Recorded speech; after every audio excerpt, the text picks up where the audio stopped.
ZYA 250. TV em Tempo, Canal 10. Emissora do Grupo Raman Neves de Comunicação.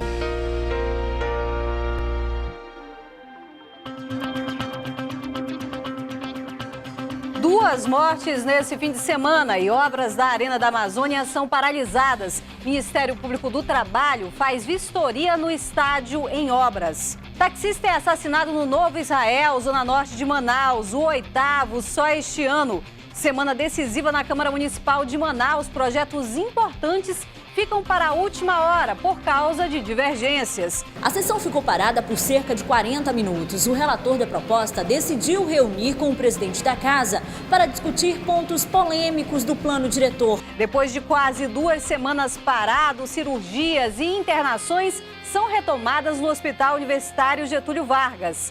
Edital de concurso público da Suframa deve ser lançado esta semana. São mais de 200 cargos disponíveis. E ainda, tamanduá é encontrado por moradores do Santa Etelvina, na zona norte de Manaus. E esta não é a primeira vez que o animal é encontrado pelos moradores, pois este conjunto fica muito próximo a uma área de mata fechada. O Jornal em Tempo dessa segunda-feira já está no ar.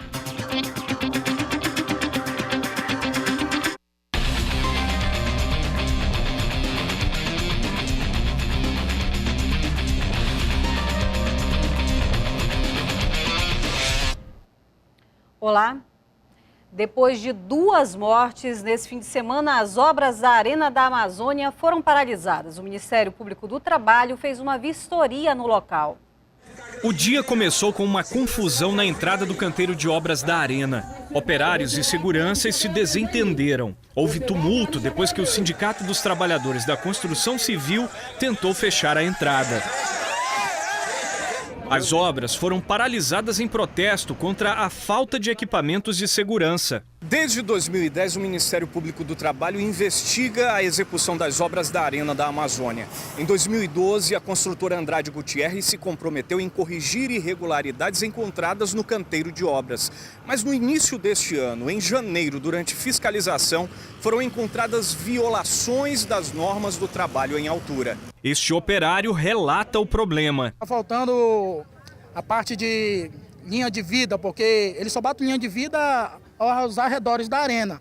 Mas a gente que trabalha no interno lá dentro, na parte de instalação, tanto no FG quanto no PVC, que é a parte hidráulica, a gente não tem essa linha de vida. Quer dizer, se a gente quer dar uma escada numa altura de 2,5 metros, 3 metros, de lado ou de costa, vamos ser prejudicados sim. 3 operários já morreram nas obras do Complexo da Copa em Manaus. 2 foram vítimas de quedas. O último caso foi de Marcleudo de Melo Ferreira, de 22 anos. Ele caiu de uma altura de 35 metros. Há suspeitas de que não estivesse com equipamentos de proteção para trabalho em altura. Toda obra hoje perigosa, no caso da Arena, prédio, quando você vai trabalhar por fora na área perigosa, você tem que ter um cabo de aço com cinto engatado. E o trabalhador estava sem o cinto e também tinha um cabo de aço. Nesta segunda-feira, o Ministério Público do Trabalho realizou uma inspeção nas obras da Arena da Amazônia para apurar denúncias de jornada excessiva e falta de equipamentos de proteção. Se a obra tiver com o seu ambiente de trabalho adequado, não teria nenhum problema em continuar. Agora, se realmente forem identificadas irregularidades, e principalmente irregularidades que coloquem o trabalhador em grave e iminente risco, a sua vida, a sua segurança, então primeiro a empresa, no entendimento do Ministério Público, vai ter que regularizar isso daí para depois serem retomadas as atividades. O serviço de montagem da cobertura está paralisado por determinação da Justiça. As obras em todo o complexo da Arena só devem ser retomadas depois que o Ministério Público concluir a vistoria. Em nota, a construtora Andrade Gutierrez disse cumprir as decisões judiciais e que vai colaborar com os órgãos de fiscalização. Sobre a morte de Marcleudo de Melo Ferreira, a direção da empresa disse estar prestando toda a assistência aos familiares. Já quanto ao prazo de entrega da obra, o governador Omar Aziz afirmou que a data de entrega pode ser alterada para adequar a construção do estádio às normas de segurança. Omar disse ainda que, mesmo com alguns dias de atraso, não haverá problema porque a FIFA só deve assumir o estádio a partir de 1º de abril. Os vereadores entram em recesso na quinta-feira. Até lá, eles precisam aprovar o orçamento da prefeitura para o ano que vem e o plano diretor votado hoje. A semana é decisiva, por isso tanta conversa nos bastidores. Isso aqui remete para isso.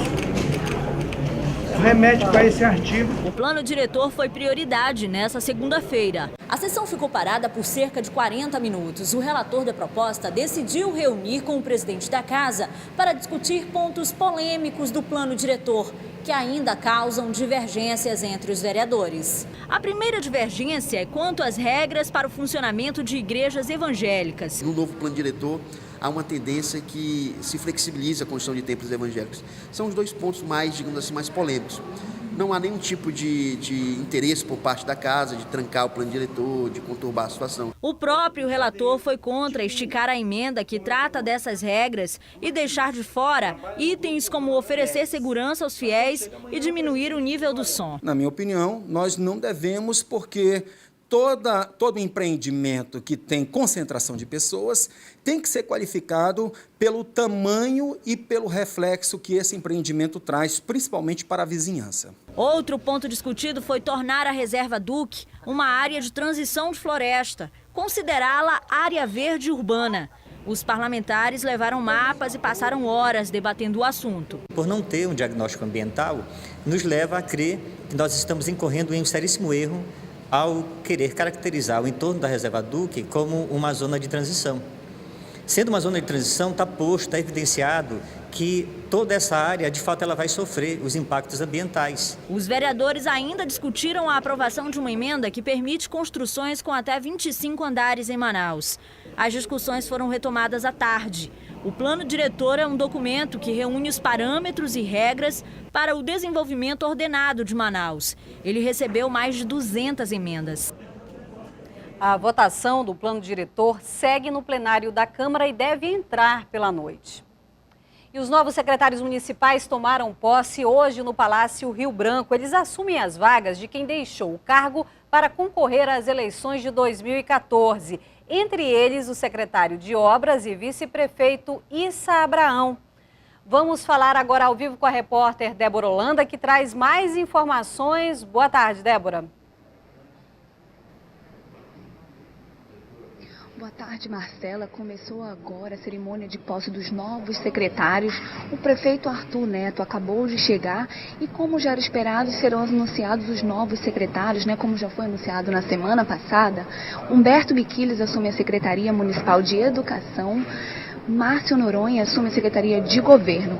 Assumem também interinamente Mônica Santaella na Comunicação, Orlando Holanda na Secretaria de Infraestrutura e Marcos Encarnação na Secretaria Particular do Governo.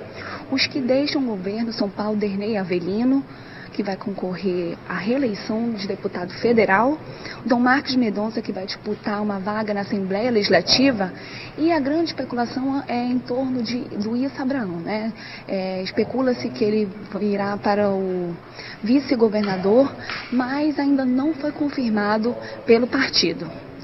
No entanto, a cerimônia continua aqui no Palácio Rio Branco e mais informações no programa Agora, de amanhã. Volto com você aí, Marcela, no estúdio.